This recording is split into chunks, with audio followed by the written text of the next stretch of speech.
Hello friends, कैसे हो आप लोग। उम्मीद है सभी अच्छे होंगे और पढ़ाई वगैरह कर रहे हो। ठीक है, तो हम लोग लास्ट क्लास में लॉज ऑफ केमिकल कम्बिनेशन शुरू किया था, जिसमें उससे पहले ही शुरू किए थे, लेकिन लास्ट क्लास में मेन हम लोग पढ़ा था।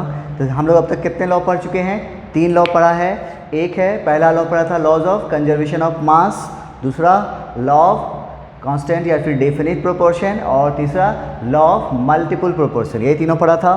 तीनों क्या कह रहे थे? कंजर्वेशन ऑफ मास क्या बोला था कि किसी केमिकल रिएक्शन के दौरान क्या होता है, टोटल मास क्या होगा, कंजर्व होगा। मतलब क्या था उसका कि अगर रिएक्शन शुरू करना है, अगर हम 5 ग्राम लेकर रिएक्शन शुरू कर रहे हैं, यानी एज ए रिएक्टेंट यूज़ कर रहे हैं 5 ग्राम, तो प्रोडक्ट भी आपका कितना बनेगा? 5 ग्राम ही बनेगा। वो 10 ग्राम या 6 ग्राम या 4 ग्राम नहीं हो जाएगा, ना घटेगा नहीं बढ़ेगा। ये किसने बोला? लॉ ऑफ कंजर्वेशन ऑफ मास। और उसका कुछ लिमिटेशन दिया गया था कि वो जो है किसके न्यूक्लियर रिएक्शन में क्या फिट नहीं बैठता है। क्यों? क्योंकि न्यूक्लियर रिएक्शन में क्या होता है, कुछ मास जो है उसका लॉस होता है। वो मास किस में कन्वर्ट होता है? एनर्जी के फॉर्म में कन्वर्ट होता है। जो आप लोग हमने पढ़ा हुआ है आइंस्टीन मास एनर्जी रिलेशन, पढ़े हैं ना, थ्योरी ऑफ रिलेटिविटी, E बराबर mc²। तो वहाँ पे जो डेल्टा एम लेते हैं और डेल्टा में को कहते हैं मास डिफेक्ट। ओके, चलिए, तो वो तो हो गया लॉ ऑफ कंजर्वेशन मास। दूसरा पढ़ा था लॉ ऑफ कांस्टेंट या फिर डेफिनिट प्रोपोर्शन। ये क्या बोला था? हाँ, ये बोला था कि कोई भी कंपाउंड हो और वो कहीं से भी आ रहा हो, उसका सोर्स कुछ भी हो सकता है, वो हम निकाल रहे हो या पेड़ निकाल रहे हो या प्लांट निकाले या कहीं से भी निकाले, ठीक है, या फिर किसी मेथड से हम बना रहे हो, चाहे कोई भी मेथड से बना रहे हो, ठीक है, लैब में बना रहे हो या फिर इंडस्ट्री में बन रहा हो, उससे कोई फ़र्क नहीं पड़ता। अगर वो बन रहा है तो उसका उसमें जो उसके कंस्टिट्यूएंट एलिमेंट है उसका रेशियो क्या होगा? फिक्स्ड होगा, ठीक है। उसके बाद अगला हमने पढ़ा था लॉ ऑफ मल्टीपल प्रोपोर्शन। ये क्या बोला था? इसने बोला था कि 2 एलिमेंट जब आपस में कंबाइन करते हैं तो उसमें से एक एलिमेंट का फिक्स मास दूसरे एलिमेंट से कंबाइन करता है, और जिसे वो फिक्स मास जिससे कंबाइन कर रहा है उसका रेशियो क्या होना चाहिए? एक सिंपल रेशियो होना चाहिए। और सिंपल रेशियो क्या होता है? 1:1, 1:2, 2:1, ये सब क्या होते हैं? सिंपल रेशियो होते हैं। तो यही था law of multiple proportion.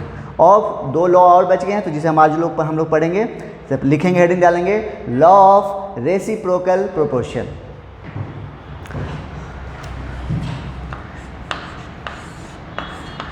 Law of reciprocal proportion. Law of reciprocal proportion, ठीक है। ये क्या कह रहा है, इसको पहले हम लोग समझ लेते हैं एंड देन फिर आगे बढ़ेंगे, ठीक है। हमने लिया है एक एलिमेंट कार्बन, ये कंबाइन कर रहा है किसके साथ? हाइड्रोजन के साथ। कार्बन हाइड्रोजन के साथ कंबाइन कर रहा है। कंबाइन करके इसने एक कंपाउंड बनाया है, वो है CH4। कार्बन हाइड्रोजन के साथ कंबाइन किया है और कंपाउंड क्या बनाया है? CH4। इन CH4 कार्बन और हाइड्रोजन का रेशियो क्या है?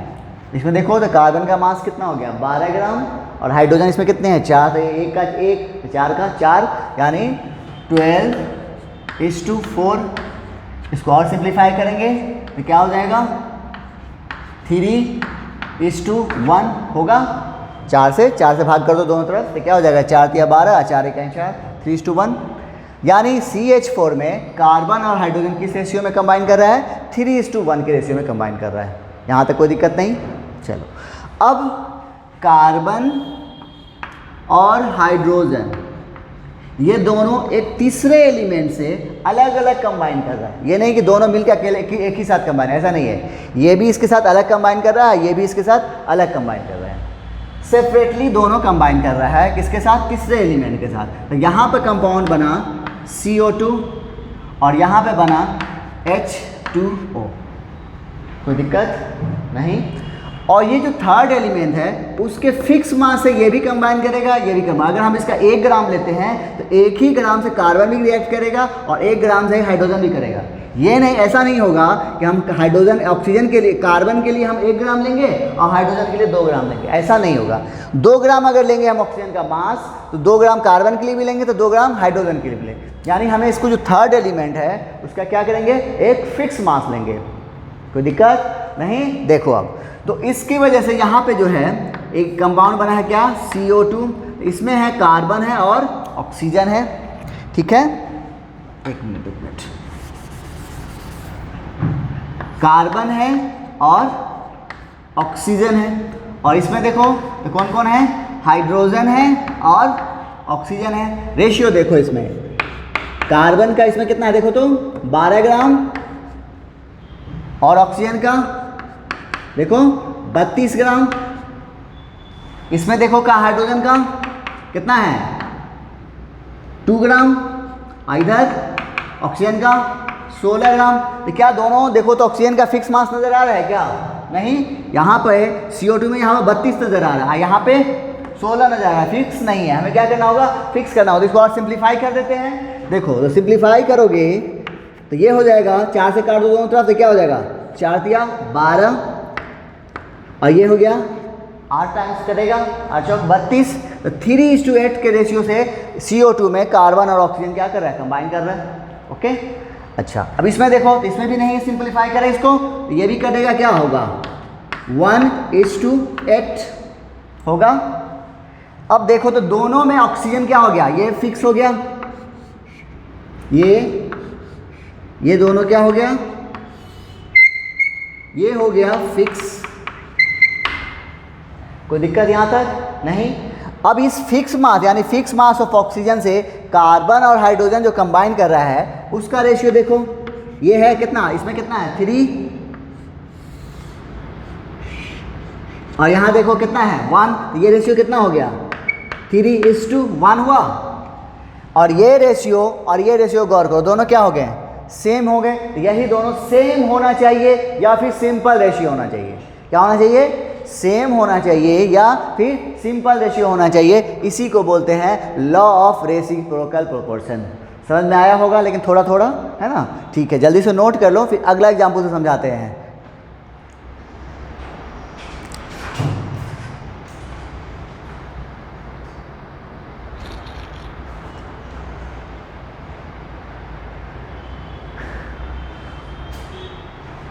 चलिए देख, अब अगला एक एग्जाम्पल और देख ले।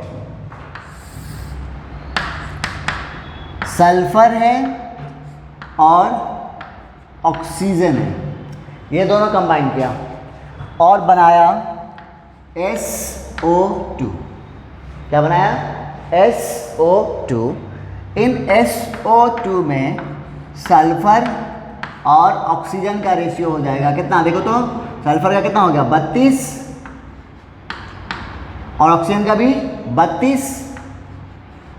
इसको और सिंप्लीफाई करो तो क्या हो जाएगा 1:1, यानी SO2 में सल्फर और ऑक्सीजन कैसे कंबाइन कर रहा है 1:1 में कर रहा है। कोई दिक्कत यहाँ तक नहीं।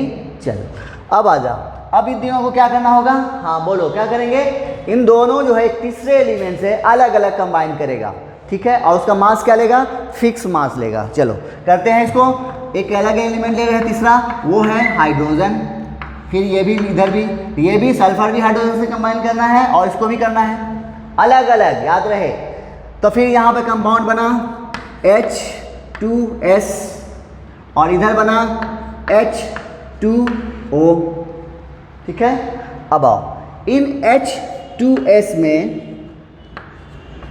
हाइड्रोजन और सल्फर है और H2O में हाइड्रोजन है और ऑक्सीजन है, ठीक है। इन H2S में हाइड्रोजन का मास कितना देखो 2 ग्राम और सल्फर का देखो कितना 32 ग्राम। कोई दिक्कत नहीं। चलो इधर बताओ, इधर इसमें भी 2 ग्राम और ऑक्सीजन का 16 ग्राम है ना। अब देखो तीसरा एलिमेंट कौन है, हाइड्रोजन है ना। ये यहाँ पर देखो 2 ग्राम है, यहाँ पर भी 2 ग्राम है, तो ये फिक्स हो गया। यहाँ पे हमने ऐसा क्यों किया था, इसको सिंप्लीफाई इसलिए किया था क्योंकि यहाँ पे ऑक्सीजन 32 था, यहाँ पे 16 था, फिक्स नहीं था, क्योंकि दोनों में अलग अलग मास था। यहाँ पे देखो तीसरा एलिमेंट कौन है, हाइड्रोजन, और दोनों ही केस में इसका फिक्स मास आ रहा है, 2 आ रहा है। अगर कुछ और होता तो हम उसको और सिंप्लीफाई करके उसको फिक्स मास पे ले जाते हैं, ठीक है। तो यानी यहाँ पे ये दोनों फिक्स हो गए, ये हो गया फिक्स, ठीक है। इस फिक्स मास से सल्फर और ऑक्सीजन कंबाइन कर रहा है, उसका रेशियो क्या होगा, ये है, यही है ना। इस थर्ड एलिमेंट का फिक्स मास कितना है 2 ग्राम, उससे जो है सल्फर ऑक्सीजन कंबाइन कर रहा है, वो किस रेशियो में, उसका रेशियो क्या होगा देखो तो 30:16 है। अभी वहां पे देखो, इसको हम और सिंप्लीफाई कर सकते हैं, क्या आएगा 2:1, 16 से दोनों तरफ कट कर दिए तो क्या हो गया 2:1। ये सेम रेशियो तो नहीं आया, लेकिन एक क्या ऐसा आ गया, ये आ गया एक सिंपल रेशियो आ गया। या तो सेम आना चाहिए, जैसे 1:1 है तो यहाँ पर क्या आना चाहिए था 1:1 आना चाहिए था, या फिर क्या होना चाहिए एक सिंपल रेशियो होना चाहिए। तो इसी को हम लोग बोलते हैं लॉ ऑफ रेसिप्रोकल प्रोपोर्शन। आप समझ में आ गया होगा, कोई दिक्कत तो नहीं होनी चाहिए। जल्दी से नोट करो, फिर क्वेश्चन करते हैं इस पर।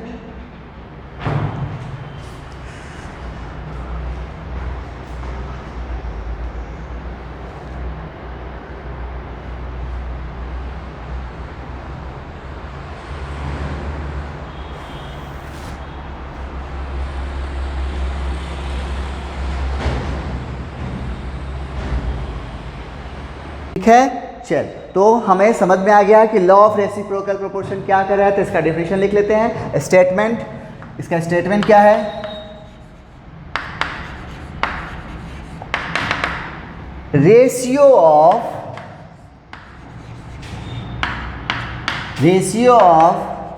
मास of two element, ratio of mass of two element which combines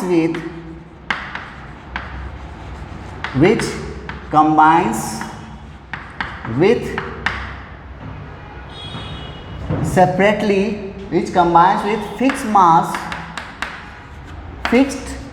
mass of third element, fixed mass of third element separately is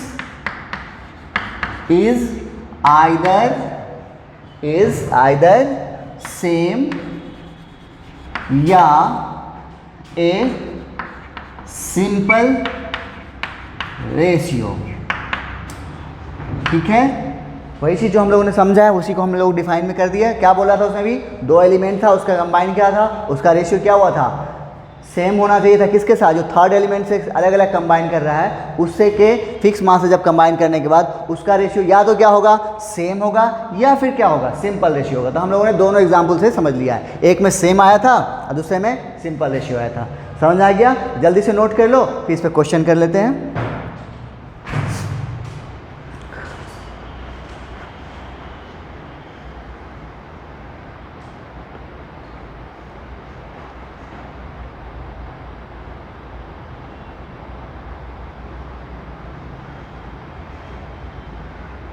okay चलो, तो ये है लॉ ऑफ रेसिप्रोकल प्रोपोर्शन पे ये क्वेश्चन है, सॉल्व कीजिए। तो कह रहा है कि law of reciprocal proportion is valid for, यानी ये लॉ किसके लिए वैलिड है, इन 3 एग्जाम्पल ऑप्शन है, इन तीनों में आपको पता करना है। तो आप लोग हम लोग अभी पढ़े हैं कैसे बनाना है, समझ में आया था। देखो तो पहले 2 एलिमेंट आपस में कंबाइन करेंगे और फिर तीसरे से कंबाइन करके एक फिर 2 कंपाउंड बनाएंगे। चलो तो देखो, तो पहला ऑप्शन में क्या ऐसा है क्या, अगर हम ले लेते हैं पहला को ले लेते हैं, इसको ले लो, सल्फर है और ऑक्सीजन है, ये दोनों कंबाइन किया होगा तो बनाया होगा SO2। ठीक है, और फिर तीसरा एलिमेंट क्या लिया है, यहाँ पर नजर आ रहा है, देखो तो हाइड्रोजन नजर आ रहा है, इसके साथ ये हाइड्रोजन कंबाइन किया होगा, ये भी किया होगा, यहाँ से क्या बनाया होगा H2S, इधर से बनाया होगा H2O। तो देखो तो नज़र आ रहा है SO2 भी है, H2S भी है और H2O भी, यानी यहाँ तो होगा। ठीक है, इसके बाद इसका ले लें, देखो इसको भी, इसमें भी कार्बन और ऑक्सीजन कंबाइन किया होगा, क्या बनाया होगा CO2। ठीक है, और अगला एलिमेंट यहाँ को नज़र आ रहा है सल्फर, तीसरा सल्फर क्या बनाएगा यहाँ पे CH2, इधर SO2। देखो तो नज़र आ रहा है क्या, CO2 है, SO2 है, CH2 है, यानी यहाँ भी वैलिड होगा। दोनों में वैलिड हो गया। तीसरा की बात करें, इसमें क्या है, पहले कार्बन और ऑक्सीजन कंबाइन किया, बनाया CO2। उसके बाद इन दोनों में देखो तो कौन है, दोनों में अलग अलग एलिमेंट हो जा रहा है, सल्फर से कंबाइन करवाए या फिर इसमें कार्बन ही है। तो ये होगा क्या, अगर यहाँ पे हम सल्फर लेते भी हैं तो क्या बनेगा, यहाँ बन जाएगा CH2 और ये बनेगा SO2। कार्बन मोनोऑक्साइड तो नहीं बनेगा, ये बनेगा क्या, नहीं बनेगा। इसका मतलब इस ऑप्शन में वैलिड नहीं होगा। समझ में आया कैसे सॉल्व करोगे। तो ये था लॉ ऑफ रेसिप्रोकल प्रोपोर्शन का क्वेश्चन। ठीक है, तो जल्दी से नोट कर लो एंड देन फिर नेक्स्ट लॉ देखते हैं हम लोग।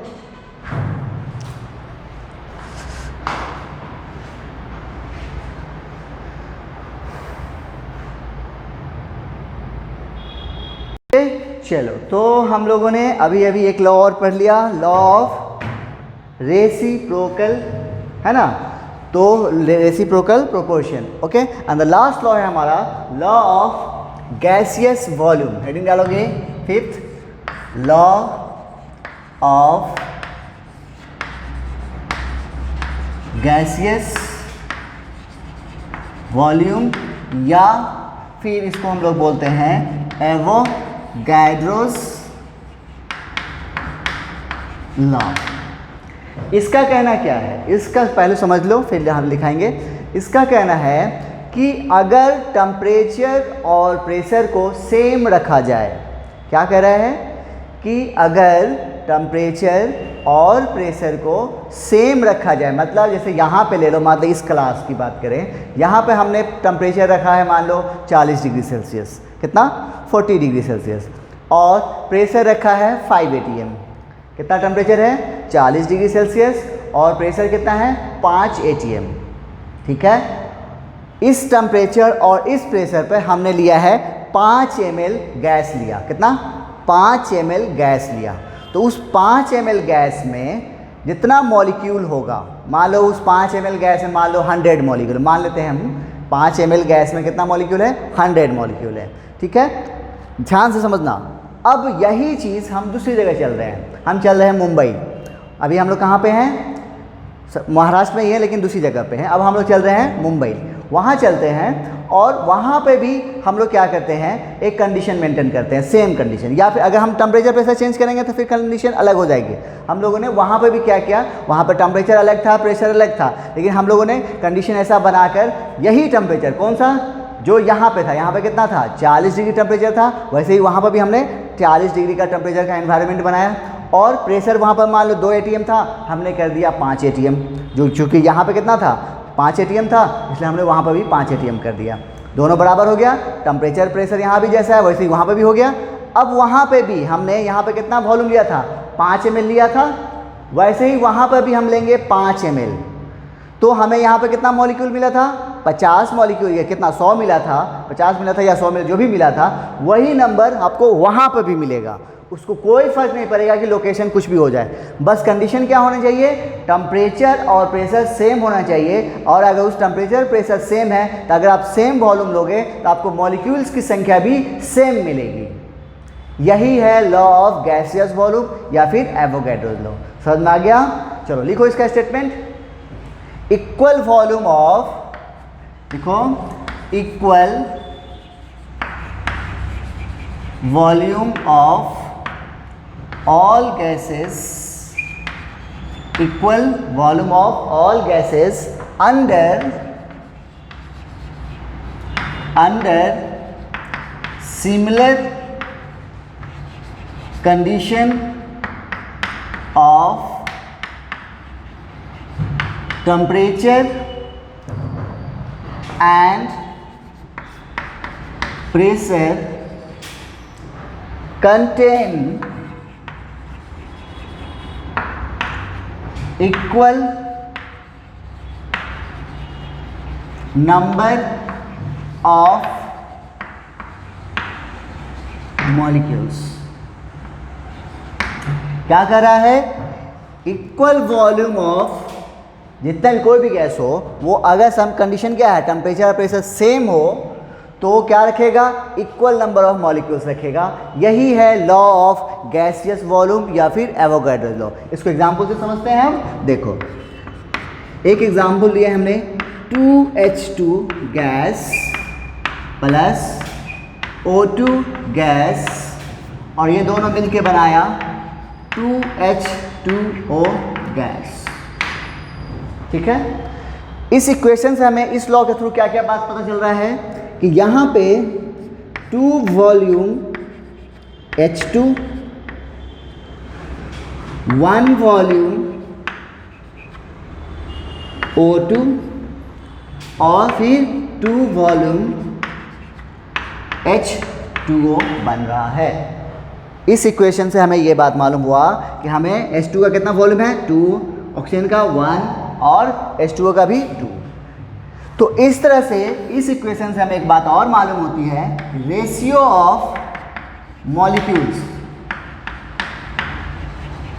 वो कितना होगा 2:1:2, 2:1:2। समझ में आया?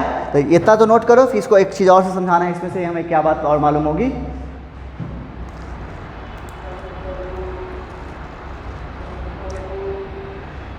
हो गया? चल अब देख, तो इससे हमें क्या क्या बात मालूम हुआ। एक तो मालूम है ये वॉल्यूम, इससे एक और दूसरे तरीके से समझे तो यहाँ से ये मालूम हो रहा है कि अगर हम वॉल्यूम को हटा के यहाँ पर हम ml डाल रहे हैं, क्या कर रहे हैं, वॉल्यूम हटा के ml रख रहे हैं, तो ml यहाँ जब रखेंगे तो सब जगह ml आएगा। इसका मतलब ये हुआ कि 2 ml H2 कितना 2 ml H2 वो कंबाइन करता है कितना से 1 ml H2 से और बनाता कितना है 2 ml H2O बनाता है। यहाँ से हमें एक बात और मालूम हो रही है कि 2 ml H2 कंबाइन करता है कितना से 1 ml O2 से और बनाता है कितना है 2 ml H2O बनाता है। अब जैसे सपोज दैट मान लो कि if 50 ml of H2 is given. अब आपको क्या किया है 50 ml H2 दिया है और आपसे पूछा जा रहा है कि O2 की कितनी ज़रूरत बनेगी और H2O कितना बनेगा। क्या किया है आपको, सिर्फ आपको एक H2 का वॉल्यूम दे दिया है कितना 50 ml और आपसे पूछ रहा है कि बताइए O2 की ज़रूरत कितनी पड़ेगी, कितना वॉल्यूम हमें O2 का चाहिए होगा और H2O कितना बनेगा।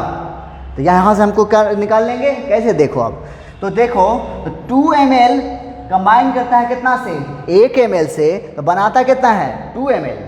ठीक है, 2 ml H2 कंबाइन करता है 1 ml O2 से, तो बनाता है कितना 2 ml H2O बनाता है। तो इसको फिर यहाँ पर हम लिख लेते हैं, देखो 2H2 gas plus O2 gas और बनाया कितना है 2H2O गैस। ठीक है, इसको आप समझो, इसका इस हम लोग अभी जो लॉ पर है उसका एप्लीकेशन देखो कैसे यूज़ करोगे। तो यहाँ से हमें मालूम हो रहा है, अभी इसका हम लोग यूज़ नहीं कर रहे हैं, अभी सिर्फ हम इक्वेशन से यूज़ कर रहे हैं 2 ml H2 1 ml O2 और फिर 2 ml H2O। 2 ml H2 combine करता है 1 ml O2 से और बनाता है कितना 2 ml H2O बनाता है। तो दिया किसका है वॉल्यूम H2 का, तो हमें क्या करना पड़ेगा, यूनिटरी मेथड यूज़ करना पड़ेगा। तो 1 ml H2 कितना से कंबाइन करेगा, बोलो, हाँ 1/2 ml से, तो ये कितना बनाएगा, बोलो 2/2 कितना हो गया 1 ml H2O बनेगा। ठीक है, तो इस तरह से हमें यहाँ से मालूम हो गया 1 का मालूम हो गया और आपको दिया कितना है 50 ml, तो बोलो 50 ml से कितना H2 से कितना जरूरत पड़ेगी O2 की, तो क्या करोगे 1/2 × 50 कितना हो जाएगा 25 ml से।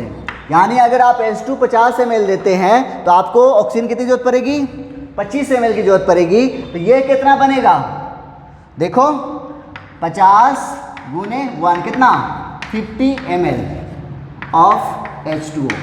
यहाँ से हमें दो चीज़ मालूम हो गया कि हमें दिया क्या था, सिर्फ H2 का वॉल्यूम दिया था कितना 50 ml। तो आज से हमको पूछा गया था कि O2 का वॉल्यूम कितना की जरूरत पड़ेगी और H2O कितना बनेगा। तो हमें कितना जरूरत पड़ रहा है H2O O2 का 25 ml की जरूरत पड़ रही है, और H2O कितना बन रहा है, 50 ml बन रहा है। समझ में आ गया, कोई दिक्कत नहीं? तो नोट करो, यहाँ से ख़त्म होता है लॉ, उसके बाद अगला देखते हैं पॉइंट।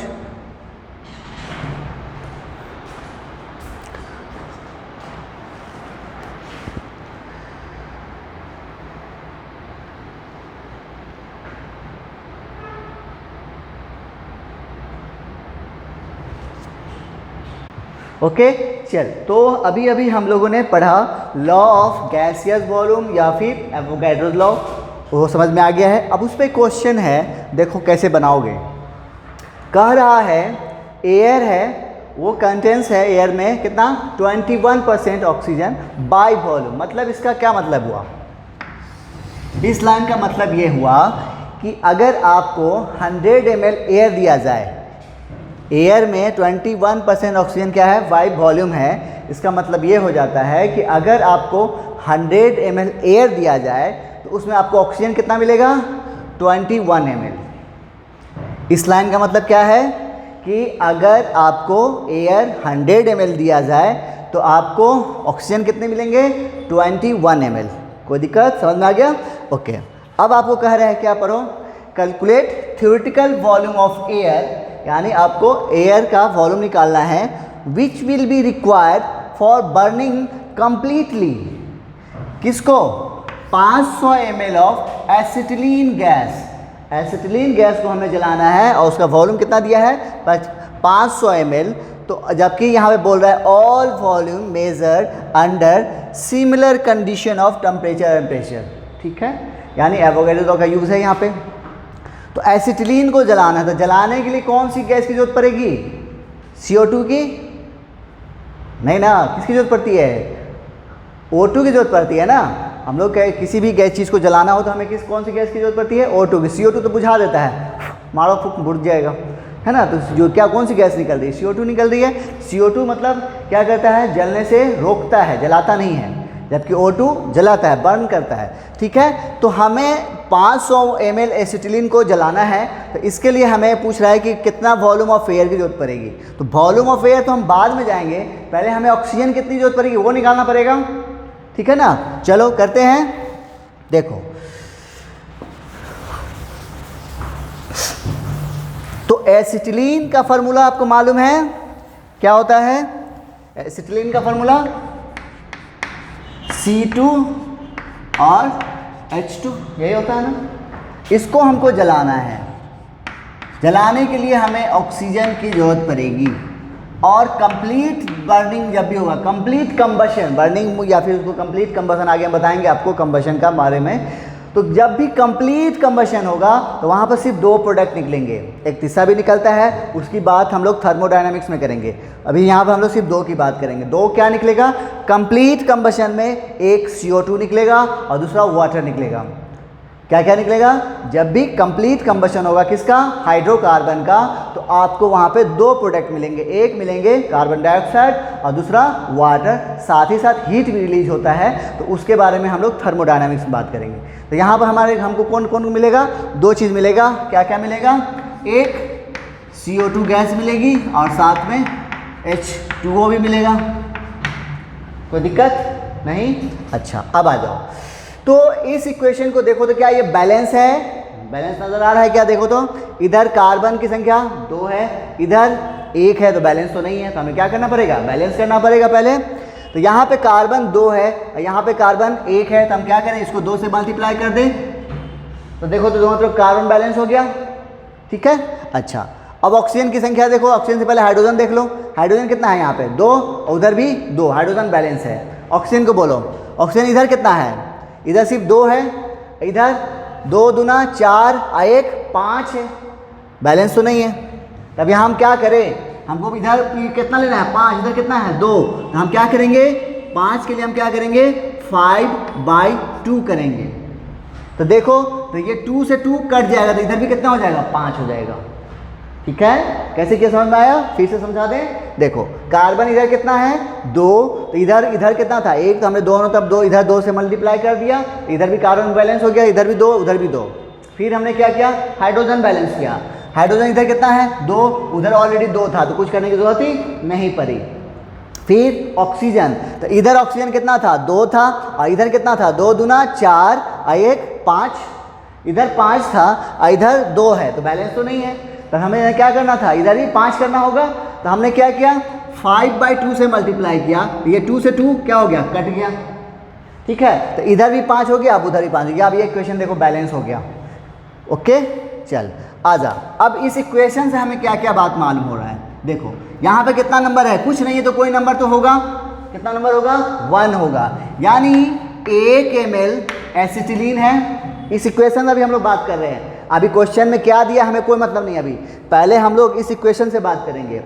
इस इक्वेशन से हमें यह मालूम हो रहा है कि 1 ml एसिटिलीन को जलाने के लिए हमें 5/2 ml O2 की ज़रूरत पड़ रही है।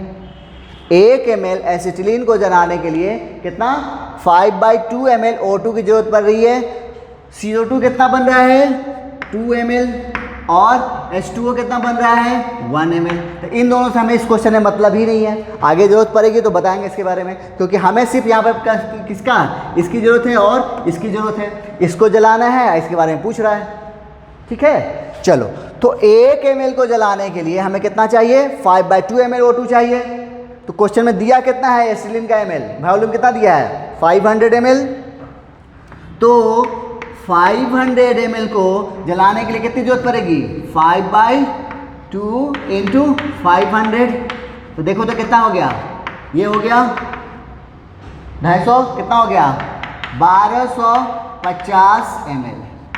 यानी इस तरह से हमें मालूम हो गया कि जो आपको वॉल्यूम दिया था किसका एसिटिलीन का कितना 500 ml, उसको जलाने के लिए हमें ऑक्सीजन कितना चाहिए 1250 ml ऑक्सीजन चाहिए। ये हमें मालूम हो गया, ये वॉल्यूम हमको निकल गया किसका ऑक्सीजन का। लेकिन हम लोग अभी तक आंसर पे नहीं पहुंचे हैं, क्योंकि आंसर में आपको पूछा क्या है O2 का वॉल्यूम नहीं पूछा है, वो पूछा क्या है कि एयर कितना जोर चाहिए। तब क्या करोगे, तो उसमें वहाँ पर पहला लाइन कुछ बोल रहा था, कह रहा था कि एयर में तो ऑक्सीजन कितना है 21% है। मतलब क्या हुआ उसका कि अगर 100 ml ऑक्सीजन एयर लेते हो तो आपको ऑक्सीजन कितना मिलता है बोलो 21 ml। तो उसी चीज़ को यहाँ पे यूज़ करना पड़ेगा। आपको मालूम हो गया ऑक्सीजन कितना है 1250 ml। तो आप क्या करोगे देखो, तो 21 ml के लिए 21 ml के लिए ऑफ O2 के लिए for 21 ml of O2 we need कितना 100 ml of air। कितना 21 ml O2 के लिए आपको कितना एयर चाहिए 100 ml चाहिए, ठीक है। तो देन 1 ml O2 के लिए कितना चाहिए होगा 100/21 ml ऑफ एयर। अब इतना एयर चाहिए कितना के लिए, एक के लिए चाहिए।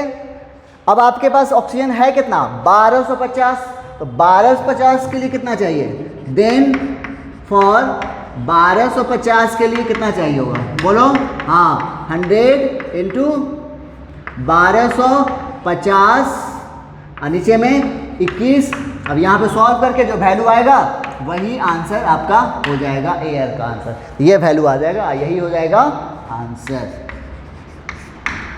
समझ में आया कैसे किए, नहीं समझ में आया होगा कि समझ में आ गया है, आ गया है। एक बार मैं फिर समझाता हूँ। देखो पहले हम लोग ने गैसियस वॉल्यूम अभी पढ़ा था, लॉ ऑफ गैसियस वॉल्यूम, उसका यूज किया। इस इक्वेशन को लिखा, लिखने का तरीका हम आपको आगे बताएंगे फिर कैसे लिखोगे हाइड्रोकार्बन का कंबशन का। यहाँ पर हम लोग ने एक बैलेंस करके सिखाया है और वहाँ पे आपको ऐसा करने की जरूरत नहीं पड़ेगी, एक रेडीमेड फार्मूला आपको बता देंगे, ठीक है। तो यहाँ पे क्या किया मैंने एसिटिलीन को जलाना था, तो एसिटिलीन को यानी किसी हाइड्रोकार्बन को जलाने के लिए हमें क्या चाहिए ऑक्सीजन की जरूरत पड़ती है। तो हमने ऑक्सीजन लिया और प्रोडक्ट के तौर पे क्या मिलेगा आपको, दो चीज़ मिलेंगे, एक CO2 और दूसरा वाटर, ठीक है। बैलेंस किया तो एसिटिलीन का फार्मूला C2H2, ऑक्सीजन चाहिए O2 और बना CO2 और वाटर। फिर बैलेंस किया, इधर कार्बन 2 थे उधर 1 थे तो 2 से उधर मल्टीप्लाई कर दिया, बैलेंस हो गया। फिर हाइड्रोजन बैलेंस किया, फिर ऑक्सीजन बैलेंस किया, ये बैलेंस इक्वेशन हो गया। अब इस इक्वेशन से हम लोग लॉ ऑफ गैसेस वॉल्यूम को लगाया, उसके मुताबिक यहाँ पे देखो तो कितना नंबर नजर आ रहा है, कुछ नहीं है, इसका मतलब 1 होगा। तो इससे ये पता चला कि 1 ml एसिटिलीन है और यहाँ पे कितना है 5/2, तो 5/2 ml क्या है O2 है, और यहाँ पे कितना है 2, तो CO2 कितना हो गया 2 ml, और H2O कितना हो गया, यहाँ पे कितना है 1 है तो 1 ml। ठीक है, तो इस लाइन लिखने से हमें ये मालूम हो गया कि 1 ml एसिटिलीन को जलाने के लिए हमें 5/2 ml O2 की जरूरत पड़ती है, तो 2 ml CO2 बनता है और 1 ml वाटर बनता है। ये हम लोग लॉ ऑफ गैसियस वॉल्यूम से निकाला है। ठीक है, अब हम लोग अपने क्वेश्चन पे आए। क्वेश्चन में आपको क्या दिया था, इसका वॉल्यूम दिया हुआ था कितना, तो इसको बनाने के लिए पहले क्या करोगे, इस इक्वेशन को लिखोगे, इस इक्वेशन से ये वैल्यू लिखोगे, एंड देन फिर क्वेश्चन में जो डिमांड करेगा उसके अकॉर्डिंग काम करोगे। ठीक है, तो अब यहाँ पे ये दिया हुआ था इसका वॉल्यूम कितना 500 ml, तो 1 ml के लिए हमें ऑक्सीजन की कितनी जरूरत पड़ रही है, देखो कितना 5/2 ml, तो 500 ml के लिए कितना चाहिए, तो 5/2 × 500 1250 ml, यानी 500 ml एसिटिलीन को जलाने के लिए हमें चाहिए कितना 1250 ml O2 चाहिए। ठीक है, लेकिन आपसे ये नहीं पूछा था, आपसे पूछा था, क्या पूछा था कि कितना एयर चाहिए, और उसने एक लाइन आपको लिख दिया था कि एयर में ऑक्सीजन कितना है 21% बाय वॉल्यूम है। इसका मतलब क्या था, इसका मतलब ये हुआ कि अगर आपको एयर 100 ml दिया जाए तो आपको ऑक्सीजन कितना मिलेगा, ओनली 21 ml मिलेगा। उस लाइन को आपको यूज़ किया था, हमने वही यूज़ किया, तो 21 ml O2 के लिए हमें कितना चाहिए 100 ml एयर चाहिए, तो 1 ml के लिए कितना चाहिए 100/20 ml एयर, तो 1250 ml O2 के लिए कितना चाहिए, तो 100 × 1250/21। आइए सॉल्व करके जो वैल्यू आएगा वही आपका एयर का वॉल्यूम हो जाएगा। समझ आया। इस क्वेश्चन को आपको ऐसे भी पूछ सकता था कि 500 ml एसिटिलीन को जलाएंगे तो CO2 कितना मिलेगा, तो फिर वही चीज़ करके आप बना सकते थे। ठीक है, और वहाँ पे आपको वही जैसे ऑक्सीजन का परसेंटेज दिया हुआ था वो CO2 का भी परसेंटेज दे देता, फिर हम वही जैसे ये किए हैं वैसे कर लेते। कर लोगे, चलो तो जल्दी से नोट करो फिर आगे देखते हैं।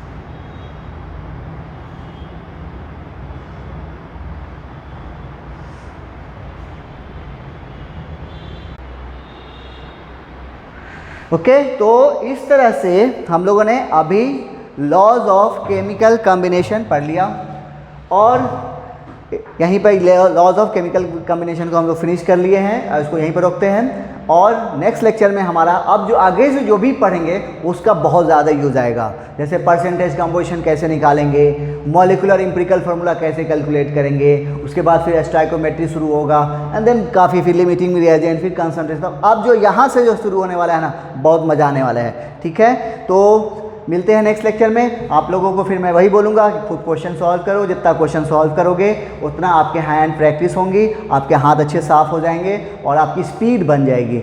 जब स्पीड नहीं बनेगी तो आप फेंका जाओगे, और फेंका जाओगे तो हमें आपको तो बुरा लगेगा ही, मुझे ही बुरा लगेगा, क्योंकि मैं ही आपको पढ़ा रहा हूँ। ठीक है, तो मिलते हैं नेक्स्ट लेक्चर में। Okay, thank you.